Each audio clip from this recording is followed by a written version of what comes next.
On continue notre série de vidéos sur le mercato d'hiver et aujourd'hui on va parler de l'Olympique de Marseille. Alors j'ai longtemps hésité à comment orienter cette vidéo autour de l'OM parce que je suis pas sûr qu'il y ait tant de besoins que ça au mercato d'hiver. J'ai donc décidé de me focus sur uniquement un seul poste, un poste qui me tient à cœur, le poste de numéro 10, donc je vous propose de regarder tout ça ensemble. Si tu n'es toujours pas abonné à la chaîne, n'oublie pas de le faire et de lâcher le petit pouce bleu. Et si vous êtes sur mobile, YouTube a mis en place un système de boost. C'est totalement gratuit, ça vous prend 2 secondes et ça aide énormément pour le référencement. Merci beaucoup à ceux qui y penseront. Mais tout d'abord, pourquoi le poste de numéro 10 à l'Olympique de Marseille? Déjà parce que de mon côté, je trouve personnellement que depuis cet été, ça manque d'une recrue dans ce secteur. C'est peut-être l'une des très rares faiblesses du mercato d'été de l'Olympique de Marseille. Si on fait une revue d'effectifs, on a quand même 4 joueurs qui peuvent potentiellement jouer dans ce rôle-là. Mais alors, si on se dit 4 joueurs, c'est très bien pour un poste, mais si on regarde un peu dans le détail, on a Angel Gomez et Matt O'Reilly qui ont pu dépanner à ce poste-là, mais depuis le début de saison, quand Angel Gomez ou Matt O'Reilly jouent au poste de numéro 10, c'est pas ultra convaincant. On a Amin Gouiri qui est actuellement blessé, qui a pu jouer un peu dans ce rôle-là en association avec Aubameyang, mais je pense qu'à son retour, Amin Gouiri, ce serait peut-être bien qu'il puisse faire souffler justement Aubameyang en pointe de l'attaque, qu'il puisse aussi marquer un peu des buts pour retrouver un cycle positif à son retour. Et enfin, on a Daryl Bacola, l'avènement du jeune Marseillais contre Newcastle. Alors je précise, j'avais préparé toute la vidéo, les slides avant le match de Newcastle, là où Bacola n'avait encore eu aucune titularisation sur Roberto De Zerbi. Donc c'est un jeune joueur qui a fait un bon match contre Newcastle, mais je suis persuadé qu'il faudrait quand même un titulaire en puissance qui puisse assumer les gros matchs pour que Bacola puisse se développer tranquillement sans avoir une pression de dingue à chaque match important de l'Olympique de Marseille. Donc c'est pour ça que j'ai vraiment décidé de focus ce poste et maintenant je vais vous proposer plusieurs pistes que je trouve pertinentes pour ce mercato d'hiver. Le premier nom que j'ai coché, c'est Romano Schmidt, le milieu offensif autrichien de 25 ans du Werder Bremen en Bundesliga. Ce sera d'ailleurs le seul joueur des 5 grands championnats dont on parlera dans cette vidéo. Pourquoi? Parce que ce genre de vidéo, pour moi, c'est l'occasion de vous faire découvrir des joueurs un peu sous les radars qui évoluent dans des championnats moins médiatisés. Et surtout, quand on regarde dans les 5 grands championnats les numéros 10 de qualité, et forcément, le prix est rapidement très très élevé. Et je considère que l'Olympique de Marseille n'aura pas un budget illimité sur ce mercato d'hiver. Donc cette vidéo va vraiment se focus sur des petits profils sous les radars que j'aime bien. Donc Romano Schmidt au Werder de Brême. Pourquoi Romano Schmidt? Tout simplement parce que c'est un joueur déjà que j'aime beaucoup. Et si on regarde ses statistiques techniques, on est vraiment sur un joueur qui excelle à la passe. Vous voyez, dans toutes les statistiques de passe, les expected assists, les passes progressives, les passes dans le tir adverse, les passes pénétrantes, c'est un joueur qui techniquement a une vraie qualité. C'est pas le meilleur dribbleur du monde, le mec qui va faire le plus de différence balle au pied, mais je suis pas sûr que ce soit le profil que recherche vraiment l'Olympique de Marseille. Quand on voit les matchs de l'OM face à des blocs bas, pour moi, il faut surtout un joueur qui soit capable de briser la ligne défensive avec des passes pénétrantes vraiment dans le cœur du jeu, ou alors des centres. On l'a vu notamment avec Greenwood contre Newcastle qui a fait pas mal de différence avec des ballons dans la surface pour Aubameyang.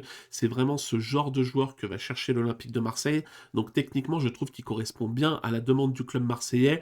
Physiquement, je vous mets ces datas, on n'est pas sur un joueur monstrueux physiquement, mais on est aussi sur un poste de numéro 10. Alors bien évidemment, si tu recrutes un profil comme Romano Schmidt, tu vas pas lui demander la même chose que tu pouvais demander à Rabiot, que tu peux demander à Matt O'Reilly, qui consiste globalement à harceler les défenses adverses avec du pressing.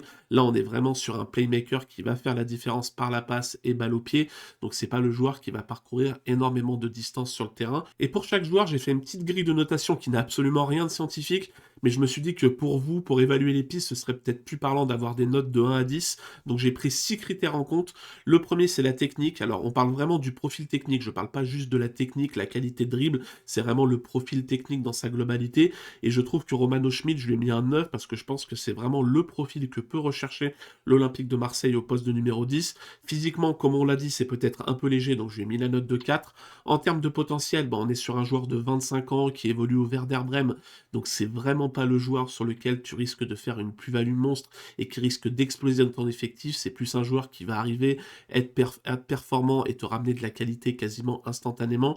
Au niveau de la polyvalence, j'ai mis 5 parce que je pense aussi que c'est important pour le poste du numéro 10 d'avoir un joueur qui est capable d'évoluer peut-être en 8, peut-être sur l'aile, peut-être un peu plus devant. Et Romano Schmidt, il l'a déjà fait dans sa carrière, c'est pas vraiment un pur numéro 10 qui peut évoluer qu'à ce poste-là, mais il a quand même globalement la majeure partie de ses matchs à ce poste-là, donc il est capable d'évoluer un peu sur l'aile ou de reculer un peu sur le terrain, mais c'est vraiment un joueur où tu tireras toute sa quintessence au poste de numéro 10. Enfin, au niveau du budget, il a une valeur marchande de 17 millions d'euros sur Transfermarkt, et un contrat qui va jusqu'en 2027, donc un contrat assez court, donc je pense que l'Olympique de Marseille, si tu vas sur ce genre de profil cet hiver, tu peux t'en tirer peut-être pour une vingtaine de millions d'euros, ce qui me paraît assez correct pour le poste de numéro 10.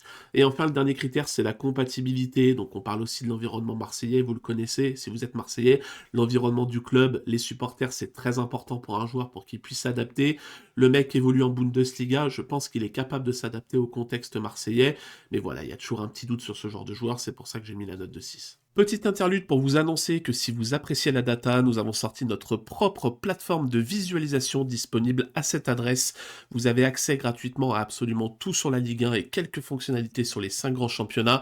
Et si vous voulez aller plus loin, vous avez différentes formules d'abonnement. C'est un gros projet pour nous, donc merci beaucoup à ceux qui donneront de la force. Ma deuxième piste, c'est Gustavo Sa, le milieu offensif portugais de 21 ans de Famalicão dans le championnat portugais.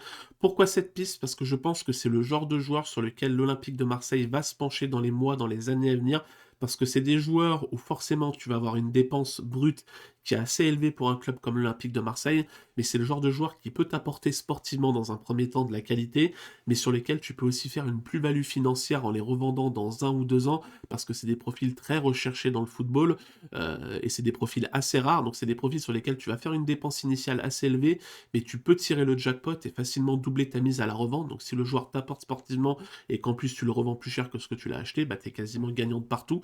Et Gustavo Sa, j'aime beaucoup parce que le profil technique, on est sur un profil un peu plus complet que celui de Schmitt. Alors on est sur un joueur qui est capable, balle au pied, de faire des différences, duel offensif gagné, dribble réussi, à la passe, il est aussi proactif et capable de faire des différences. Et même défensivement, c'est un joueur qui va s'impliquer dans le travail défensif, donc c'est plutôt cool. Par contre, au niveau des données physiques, comme Schmitt, c'est un numéro 10 qui ne va pas abattre beaucoup de distance sur le terrain. Par contre, là où c'est très intéressant, c'est que c'est un joueur qui est capable d'aller très vite. Vous voyez, les accélérations brusques et surtout la vitesse maximale. C'est un joueur dans le championnat portugais qui est capable de faire cette différence. Donc c'est toujours intéressant quand tu as un joueur qui a une vraie qualité de vélocité et de vitesse maximale. Et du coup, au niveau des notations, pour le profil technique, j'ai mis 8, un peu moins haut que Schmitt parce que je pense qu'il a moins le profil adéquat et idéal pour l'Olympique de Marseille. Au niveau physique, bah, il a des grosses qualités en vitesse maximale et en percussion, mais dans l'abattage physique, c'est quand même assez faible, donc j'ai décidé de mettre la note de 5. Au niveau du potentiel, c'est un joueur de 21 ans qui joue au Portugal, donc forcément, il a plus de potentiel que Romano Schmitt pour moi. Maintenant, il n'y a rien de sûr. Voilà, c'est un joueur qui n'a pas de grande référence encore au niveau européen. Donc c'est difficile de dire que ce sera un crack du football mondial, pardon. Je pense que ça n'arrivera pas. Au niveau de la polyvalence, j'ai mis 4 parce que c'est quand même un pur numéro 10 qui jusque-là a très peu joué à d'autres positions, même si je pense que ses qualités de percussion pourraient peut-être à terme lui permettre de jouer un peu sur l'aile et de faire des différences face à un latéral. Donc ça pourrait être intéressant à suivre. Au niveau du budget, c'est un joueur qui est actuellement à 16 millions d'euros de valeur marchande, 21 ans, qui évolue au Portugal, contrat jusqu'en 2029. Ce sera peut-être un peu cher sur un mercato d'hiver, entre 20 et 25 millions d'euros, je pense. J'ai du mal à voir Famalicão demander plus, parce que c'est pas un joueur qui explose et dont tout le monde parle. Mais j'ai mis 6 parce que c'est un joueur où la dépense que tu fais, là où sur Schmitt tu fais une dépense, tu es quasiment sûr de pas forcément revoir ton argent. À Gustavo Sa, si tu l'intègres et qu'il est performant dans ton effectif, je pense que tu peux revoir ton argent assez rapidement. Et enfin, compatibilité, je trouve que c'est le genre de profil portugais qui collerait bien à l'ADN olympique de Marseille, donc c'est le genre de transfert que j'aimerais bien voir. Ma troisième piste, je sais qu'elle va parler et qu'elle va plaire à pas mal de supporters, c'est Ismaël Saibari, le milieu offensif marocain de 24 ans qui évolue au PSV Eindhoven. C'est un joueur que j'aime beaucoup, dont on parle beaucoup sur notre page Twitter et qui, je sais, est très suivi par la communauté marseillaise, qui en parle beaucoup pour le mercato d'hiver ou pour potentiellement le prochain mercato d'été. Et c'est sûr que c'est une piste qui donne envie parce que si on regarde son radar technique en Eurodivisie, bah on est sur un joueur absolument monstrueux cette saison avec le PSV. Vous voyez que dans quasiment toutes les statistiques, à part le pourcentage de tirs cadrés, c'est un joueur qui est au-dessus du 75e centile, donc on est sur un joueur qui domine très largement dans son championnat.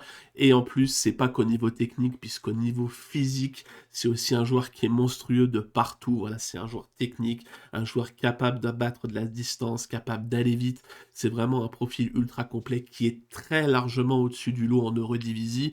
Donc au niveau des notes, forcément sur le profil technique et physique, j'ai mis la note de 9 sur 10. Alors je mets jamais de 10 sur 10 parce que ça n'existe pas dans le football le joueur parfait, à part peut-être un Lionel Messi. Mais oui, c'est clair que c'est un joueur ultra complet en Eurodivisie. Et si tu es capable de mettre le budget, j'ai mis 2 pour la note du budget parce que évidemment c'est un joueur qui a déjà une valeur marchande de 27 millions d'euros, qui va sûrement être suivi par des très grands clubs. Donc c'est clair que si tu veux l'arracher au PSV, tu vas être obligé de mettre un énorme chèque. Donc ça risque d'être le frein majeur pour l'Olympique de Marseille, selon moi. Au niveau du potentiel, j'ai mis la note de 4. Alors ça peut paraître un peu sévère parce qu'il a que 24 ans, mais il faut aussi faire attention aux joueurs qui évoluent en Eurodivisie et qui explosent absolument tout en termes de data, même en termes d'impression visuelle, parce que c'est un championnat qui est quand même en dessous de la Ligue 1 et des 5 grands championnats européens, qu'on se le dise, hein. Voilà, c'est pas manquer de respect à l'Eurodivisie que de dire ça, l'intensité c'est clairement pas la même, donc attention à ce joueur de joueurs qui explose tout, qui arrive dans des grands championnats et qui ont parfois un peu de mal à s'adapter, donc c'est pour ça que j'ai mis la note de 4 en potentiel pour alerter là-dessus. Au niveau de la polyvalence, c'est aussi un joueur ultra intéressant parce que Saibari, il est capable d'évoluer milieu central, milieu offensif, sur les ailes, il est même capable d'évoluer buteur. C'est vraiment un joueur que tu peux faire jouer dans toutes les positions et je suis persuadé que pour un entraîneur comme Roberto De Zerbi, c'est un peu la perle rare du joueur que tu peux utiliser un peu de partout et tu sais qu'il sera performant un peu de partout. Et enfin, niveau compatibilité, j'ai mis la note de 7 sur 10 parce que je pense que c'est un profil qui peut être compatible avec l'Olympique de Marseille. De ce que je vois sur les réseaux, c'est quand même un joueur que les Marseillais auraient envie de voir chez eux. Donc c'est quand même plutôt positif pour l'intégration du joueur. Donc voilà, Saibari, bien évidemment, si l'Olympique de Marseille est prêt à mettre une très grosse somme, pour moi c'est l'option numéro 1, de très loin devant toutes les autres. Ma quatrième piste, vous connaissez mon amour pour la Scandinavie, c'est un joueur que j'apprécie beaucoup, c'est Moritz Kjærgaard, le milieu central danois de 22 ans qui évolue au RB Salzbourg. Alors on est sur un profil un peu spécial qui est différent de ceux que je vous ai présentés auparavant. Déjà on est sur un joueur qui est très grand, 1m92, et qui a un profil un peu hybride entre 8 et 10, et justement je pense qu'il pourrait parfaitement convenir à ce que recherche Roberto De Zerbi au poste du numéro 10. Pourquoi? Parce que déjà techniquement, comme vous allez le voir, c'est pas un 8 qui est très présent défensivement, c'est vraiment un 8 qui est présent à la création, que ce soit balle au pied ou notamment par la passe. Vous voyez que toutes les statistiques offensives de passe et de duel offensif sont quand même très très intéressantes pour Moritz Kjærgaard, mais surtout c'est vraiment son analyse physique qui va m'intéresser, puisque comme vous le voyez, niveau physique, Moritz Kjærgaard c'est quand même un monstre en Autriche. Alors à remettre dans le contexte du championnat autrichien bien évidemment, mais vous voyez que c'est un joueur qui parcourt énormément de distance par match, qui est quasiment en vert dans toutes les statistiques, donc c'est très impressionnant et très intéressant, et c'est là où je pense que ça peut intéresser Roberto De Zerbi, qui aime beaucoup mettre un numéro 10 qui va faire énormément de pressing et qui va vraiment harceler les premiers relanceurs adverses. Je pense que Moritz Kjærgaard est capable de faire ça et est capable de convenir à ce que recherche Roberto De Zerbi chez son numéro 10. C'est pour ça qu'au niveau des notes, j'ai mis la note de 8 en technique, parce que techniquement, je pense que c'est un joueur tout à fait capable de convenir à l'Olympique de Marseille, mais c'est surtout physiquement que je trouve très intéressant. C'est pour ça que j'ai mis la note de 9 sur 10. Au niveau du potentiel, on est sur un joueur de 22 ans qui évolue en Autriche, donc je pense qu'il peut encore progresser et devenir meilleur, même si je pense qu'il n'a pas le niveau pour être titulaire dans un club de première ligue. Voilà, ça risque peut-être un peu compliqué. Au niveau de la polyvalence, comme je l'ai dit, j'aime bien parce que c'est un profil un peu hybride entre 8 et 10. Il est aussi capable d'évoluer dans un poste de milieu gauche, milieu droit. Donc tu peux quand même le flex à plusieurs positions, au poste de numéro 8, au poste de numéro 10. Au niveau du budget, ce sera peut-être un peu compliqué pour l'Olympique de Marseille de ne pas dépenser une grosse somme d'argent, même s'il n'a qu'une valeur marchande de 10 millions d'euros sur Transfermarkt. Je pense que c'est le genre de joueur qui est forcément très scruté parce que tout le monde connaît la faculté de Salzbourg à produire et à faire progresser des jeunes joueurs. Donc je pense que c'est un joueur qui est peut-être suivi notamment par des écuries allemandes, ce genre de choses. Donc attention à l'envolée des prix. Et enfin, la compatibilité. Alors j'ai mis 7 sur 10 parce que tu as quand même quelque chose d'avantageux, c'est que c'est un Danois et que tu as déjà O'Reilly et Højbjerg dans l'effectif qui pourrait lui permettre de s'acclimater et de s'intégrer assez facilement. Mais pour moi, c'est aussi un point négatif. Est-ce que c'est la volonté de l'Olympique de Marseille d'avoir énormément de Danois dans son effectif? Moi, ça m'irait bien parce que c'est un pays que j'aime beaucoup. Mais voilà, est-ce que c'est la volonté de Marseille de collectionner les Danois? Ça, je sais pas, donc c'est pour ça que je mets la note de 7 sur 10. Pour ma cinquième piste, on s'envole du côté du Brésil avec John John, alors qu'il n'a absolument rien à voir avec le très célèbre John John maintenant de Nasser pendant la réunion des droits TV de Ligue 1. Non, John John, c'est le milieu offensif brésilien de 23 ans qui évolue au Red Bull Bragantino, un autre club de la filiale Red Bull. Pourquoi John John? Alors là, on va sur un profil un peu plus sous les radars, qui est très peu suivi en France, parce que c'est forcément le championnat brésilien, à part par les amateurs et par les gros passionnés, c'est un championnat qui est très peu suivi en France. Mais c'est un profil que j'aime beaucoup parce que notamment il réalise une grosse saison avec le Bragantino, là où avant c'était pas forcément un joueur qui explosait tout. À 23 ans, il réalise sa meilleure saison et comme vous le voyez, ses data techniques cette saison avec Bragantino, bah, c'est quand même très intéressant. On est sur un joueur ultra complet qui est bon de partout. Donc quand ce genre de joueur réalise de telles datas dans le championnat brésilien, c'est très souvent des joueurs bah, qui attirent les regards des plus gros clubs parce que le championnat brésilien est quand même très scruté par tous les scouts parce que c'est un championnat qui sort énormément de grosses pépites, hein, plus besoin de vous présenter Estevao, Hendrix, ce genre de joueurs voilà, qui ont tous explosé au Brésil. Physiquement, c'est pas alarmant sans être exceptionnel, c'est un joueur qui est un peu moyen de partout, vous voyez, il est quasiment égal au 50e centile, donc la médiane de partout, donc pas forcément d'alerte, mais c'est pas forcément un joueur qui va faire de grosses différences sur le plan physique. Donc au niveau des notations pour la technique, j'ai mis 8 parce que je pense que c'est le genre de joueur profil technique qui convient à ce que recherche l'Olympique de Marseille. Forcément, physiquement, j'ai dit que c'était mis, donc je mets la note de 5 sur 10. Potentiel, 5 sur 10, alors certains vont peut-être dire que c'est un peu sévère parce que c'est un joueur brésilien, mais il faut quand même rappeler que c'est un joueur brésilien qui a déjà 23 ans, qui jusqu'à cette saison n'avait jamais réalisé d'énormes performances du côté du Brésil. Pour preuve, il n'a jamais été sélectionné dans les équipes jeunes brésiliennes. Donc on est aussi sur un joueur qui potentiellement a peut-être atteint le prime de sa carrière au Brésil et qui aura peut-être du mal à vraiment progresser, à devenir meilleur que ça. Par contre, au niveau de la polyvalence, c'est quand même intéressant parce que c'est un joueur qui est aussi capable d'évoluer sur l'aile. Si vous revenez un peu en arrière d'ailleurs et que vous regardez sa hitmap, vous voyez qu'il est très présent sur le côté gauche de l'attaque. Donc niveau polyvalent, je trouve que ça peut être intéressant. Niveau budget, j'ai mis 6 sur 10 parce que c'est un joueur qui a 9 millions d'euros de valeur marchande à 23 ans, donc je pense que c'est un joueur qui est abordable pour l'Olympique de Marseille.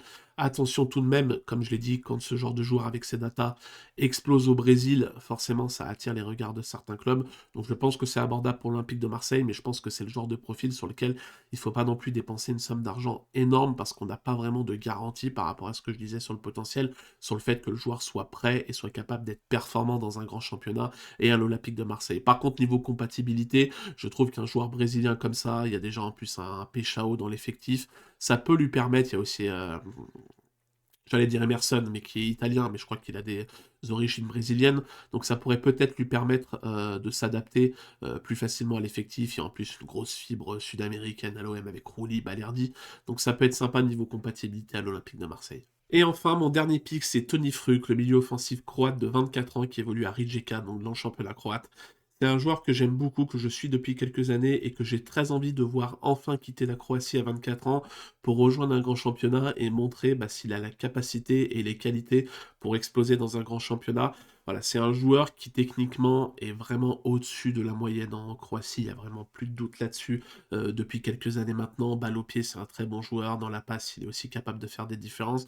Donc voilà, on est sur un très bon joueur technique en Croatie qui a déjà largement prouvé dans le championnat croate. Donc niveau technique, j'ai pas trop d'alerte.